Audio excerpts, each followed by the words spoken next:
Hey guys, welcome back to the Gears and Tool channel. And today we are reviewing a kind of a special knife. This is the Benchmade 940-1601.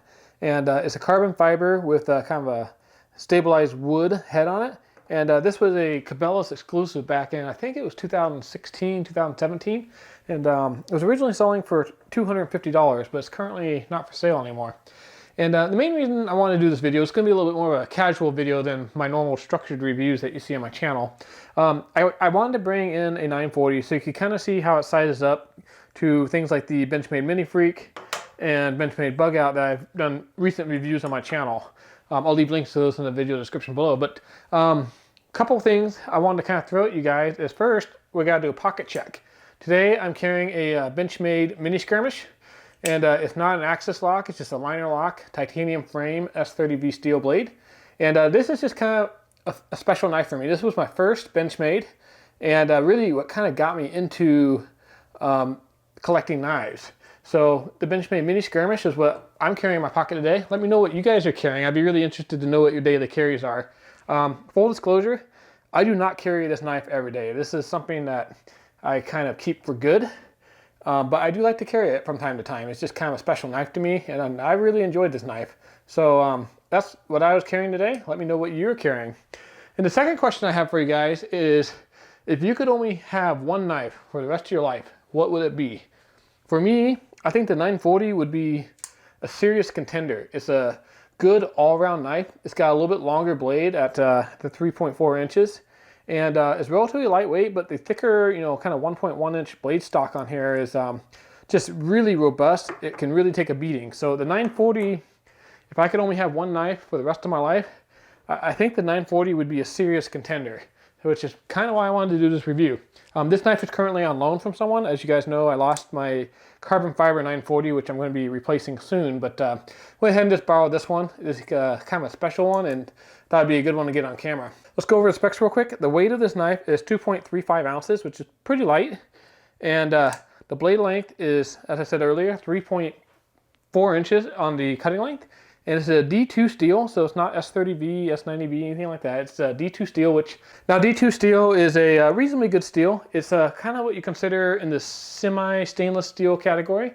So what I like to do with the D2 steel blade is every month or two, I keep some of these gun oil rags on my bench, and I just wipe the blade down. It helps lube up the action a little bit and keep the surface free of any pitting or tarnish. So again, the D2 steel is going to be a little bit harder steel. It's going to hold an edge really well, but does sacrifice a little bit in the rust resistance category. But not a bad choice for this blade. At this price point, you probably could have gotten a higher quality blade steel, but D2, in my opinion, is still a pretty favorable blade steel. When this knife is closed, the overall length is about 4.45 inches, maybe just a smidge over. And at the head here is right at 1 inch wide. And the total thickness is just a touch under half an inch at 0.48 inches. So relatively compact knife. I think since this knife is relatively narrow and thin, it sits really well in the pocket. If a knife is going to be a little bit big in any direction, I prefer it to be kind of long versus an overly thick knife like the full-size Freak, which is a super beefy knife across the belly here. But a thinner knife is something that usually carries pretty well, kind of like the Bug Out. So let's go ahead and open this up and compare it to some knives I've reviewed recently. So we have the Benchmade 940 on top. Let's see how this compares to the Benchmade Bug Out. And as you can see, the Benchmade Bug Out has a 3.1 inch long blade, which is just a little bit shorter than the 3.4 inch long blade on the Benchmade 940. The handle on the Bug Out is just about the same length, but when you look at the thickness, you're going to see that both the blade is thinner than the 940 and the body is also thinner on the Bug Out. So just kind of a thinner, slimmer profile blade all around. Looking at the knife blades a little bit closer, we can see that the Bug Out almost has a full flat grind, where the 940 has kind of a half flat grind and a reverse tanto, giving it a little bit sturdier tip and thicker blade profile along the spine. Again, a little bit more rugged all-around utility blade versus a slicey blade. And that's partly why I would consider the 940 if that was to be the only knife I'd ever own. Let's look at the Benchmade Super Freak here, the mini version. The full-size version is just huge. The mini Super Freak is just a little bit shorter than the Bug Out, and again, it has kind of a similar blade shape to the Bug Out with having a higher flat grind than the 940. Get the Bug Out of the way for a sec. You can see here that the Super Freak is more like the Griptilian, with the handles being a bit thicker than the 940. The blades, however, are almost identical in thickness. So the Mini Freak's going to have a pretty rugged blade, but I think the blade shape of the 940 is probably going to hold up a little bit better over time compared to the Mini Freak. And just for fun, let's go ahead and get the Mini Skirmish out. I would not consider these knives to be very comparable, but this is what I was pocket checked with today. So let's go ahead and see how they stack up.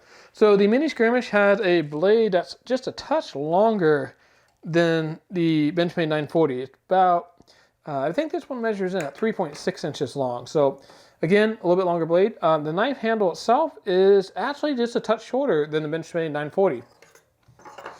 Looking at the thickness of the blades, we can see that the blade stock appears to be roughly the same, but the Benchmade 940 maintains a thicker blade through the tip, where the Benchmade Mini Skirmish really tapers off with these kind of reverse cuts here, making it a very pretty blade, but I do think that the Benchmade 940 is going to have a more stout tip because of that reverse tanto and the thick tip. This could be a disadvantage for things like piercing tasks, but overall it's going to really give you a sturdy tip that you don't have to worry about. Let's take a closer look at the handle, because that's what kind of makes this Benchmade a unique one for Cabelas. On the top portion of the handle here, the kind of head of the handle, if you will, we have stabilized wood. I don't know what type of wood that is. It almost looks like a cherry or something, but I'm not an expert on wood. If you guys have an idea of what type of wood they've stabilized for this, let me know in the comments below. And then we have the carbon fiber lower handle, which is very similar to the Benchmade 940-1, which I really enjoyed when I had it. Looking at the inside, we can see that Benchmade's using a cartridge liner, which is a little bit different than some of the cartridge liners that we're finding on Benchmade's newer knives, like the Benchmade Freak here. The Benchmade Freak, the liner only comes back to this screw here, where the liner in the 940 comes all the way back here. So we can see that there's almost a full extra inch of steel liner in the Benchmade 940. In this particular case, it's important because the handle is actually two separate pieces of material. But for other variants of the Benchmade 940 that have a single scale on each side, so the longer liner along with the carbon fiber handles is going to make for a really stiff, comfortable to hold handle. Where some people have complained on knives such as the Benchmade Bug Out, the plastic material along with the shorter cartridge liner in there makes the handles flex a little bit. I don't find it to be too big of a deal for a lightweight EDC use blade, but for people who are using the knives a little bit harder, that's something to consider. I hope this informal review kind of gave you guys a better idea of the size of the Benchmade Bug Out and Mini Freak compared to the Benchmade's classic 940. Again, this is kind of a casual review. This particular knife isn't for sale anymore. I just wanted to give you guys a reference point with a knife that a lot of people are familiar with to some of Benchmade's newer offerings. And again, don't forget to leave in the comments below what your pocket carry for today was. Today I was carrying the Benchmade Mini Skirmish, not my daily carry, but something I like to carry once in a while. And also, if you could only carry one knife for the rest of your life, what would it be? I'm thinking the Benchmade 940 is a pretty serious contender. Thanks for watching. If you enjoyed this video, hit that like button below. It helps the channel out a lot. And don't forget to subscribe so you are the first to be notified when I release new videos just like this one. Also, a couple people have asked me what I do for my filming setup on my YouTube channel.